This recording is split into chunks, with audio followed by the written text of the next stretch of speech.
ചേട്ടാ എന്ത് വേണം? ഒന്ന് കാണാൻ വന്നതാ. നീ എന്തിനാ എന്നെ കാണുന്നത്? ഇന്ന് നമ്മുടെ കല്യാണം നടന്ന ദിവസമല്ലേ? എടീ, നമ്മുടെ കല്യാണത്തിന്റെ ദിവസത്തേക്കാൾ എനിക്ക് കൂടുതൽ ഓർമ്മ നിന്റെ ചേട്ടൻ വന്ന് നിന്നെ വിളിച്ചോണ്ട് പോയ ദിവസം. ചേട്ടന്റെ മുമ്പിൽ തന്നെ തല്ലിയിട്ടല്ലേ വിളിച്ചോണ്ട് പോയത്? അതിനെന്താ, നീ നിന്റെ കൊട്ടാരത്തിൽ തന്നെ കഴിഞ്ഞു. ഇന്ന് സന്തോഷമായിട്ടൊരു വാക്കെങ്കിലും പറയുന്നത് കേൾക്കാനാണ് ഞാൻ വന്നത്. ഓടി അവിടുന്ന്, മേലാ നീ ഇവിടെ വന്നു പോരും. ഇല്ല, എന്നെ തല്ലിക്കൊന്നാലും ശരി, ഞാൻ ചേട്ടനെ കാണാൻ ഇവിടെ വരും. എടി, നിന്നോട് പോകാനാ പറഞ്ഞത്. എന്റെ പൊന്നു ചേട്ടാ, ഞാൻ പറയുന്നു ഒന്ന് കേൾക്കൂ. നീ എന്റെ കയ്യിൽ നിന്ന് വാങ്ങിക്കും. ഓടി അവിടുന്ന്. എടി, പോകാനാ പറഞ്ഞത്. ശാന്ത എവിടെ പോയമ്മേ? അവളെവിടം വരെ പോയി മോനെ? എവിടെ പോയെന്നാ ചോദിച്ചത്? ഇന്ന് ചിങ്ങമാസം 15 തീയതി. അതിന് 4 വർഷത്തിന് മുൻപ് ഇതേ ദിവസം ഈ വീട്ടിൽ എന്താണ് നടന്നതെന്ന് നിനക്ക് ഓർമ്മയുണ്ടോ? പിന്നെ ഓർമ്മയില്ലേ? ശാന്തയുടെ വിവാഹം. ബാലൻ അവളോട് പിണക്കമാണെങ്കിലും അവൾക്ക് ഇന്ന് അവനെ ഒന്ന് കാണണമെന്ന് തോന്നി. അതുകൊണ്ട് അവള് ചൂളയിലേക്ക് പോയിരിക്കും. അമ്മേ, അവൾ പോയതാണോ അതോ അമ്മ പറഞ്ഞയച്ചതാണോ? അവള് പോയതാ. അവന്റെ ഇടിയും തൊഴിയും കൊണ്ട് അവൾക്ക് മതിയായില്ലല്ലേ? ഇടിച്ചാലും തൊഴിച്ചാലും അവനവളുടെ ഭർത്താവല്ലേ? ഭർത്താവ്? അവൻ മനുഷ്യനാണോ?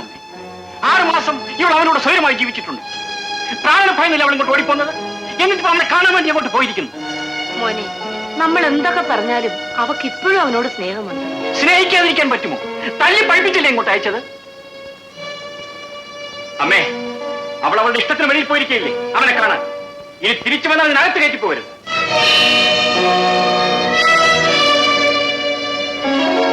ശാന്തേ, ഇവിടെ വരൂ. നീ എവിടെ പോയിരുന്നു? അമ്പലത്തിലേക്ക്. എന്നിട്ട് ദൈവത്തെ കണ്ടോ? ഇല്ല, ഞാൻ ചെന്നപ്പോൾ നടയടച്ചു കഴിഞ്ഞു. ഇനി നീ കാണാൻ പോയ ദൈവത്തെ അല്ല, പിശാചിനെയാണ്. എനിക്ക് മാപ്പ് തരൂ ചേട്ടാ, എനിക്ക് മാപ്പ് തരൂ. ശാന്തേ, എഴുന്നേക്കൂ. നിന്നോട് അവനെ കാണാൻ പോകരുതെന്ന് ഞാൻ പ്രത്യേകം പറഞ്ഞിരുന്നേ. പറഞ്ഞു. എന്നിട്ട് എന്തിനു പോയി? ചേട്ടാ, എന്നോട് എന്തെല്ലാം ദ്രോഹങ്ങൾ ചെയ്താലും എനിക്ക് ആ മനുഷ്യനെ വെറുക്കാൻ കഴിയുമോ ചേട്ടാ? ശാന്തേ, ഇങ്ങോട്ട് നോക്ക്. അവന്റെ ഉപദ്രവം സഹിക്കവയ്യാതെ നീ ആത്മഹത്യക്കൊരുങ്ങുമ്പോഴാണ് നിന്നെ അവിടെ നിന്ന് ഞാൻ ഇവിടെ കൂട്ടിക്കൊണ്ടുവന്നത്. അവനോടൊത്ത് നിനക്ക് ജീവിക്കണമെന്ന് ആഗ്രഹമുണ്ടെങ്കിൽ അവനിവിടെ വരണം. അവൻ ചെയ്ത ഓരോ ദുഷ്പ്രവൃത്തിക്കും നിന്റെ കാൽക്കൽ വീണ് എണ്ണി എണ്ണി മാപ്പ് പറയണം.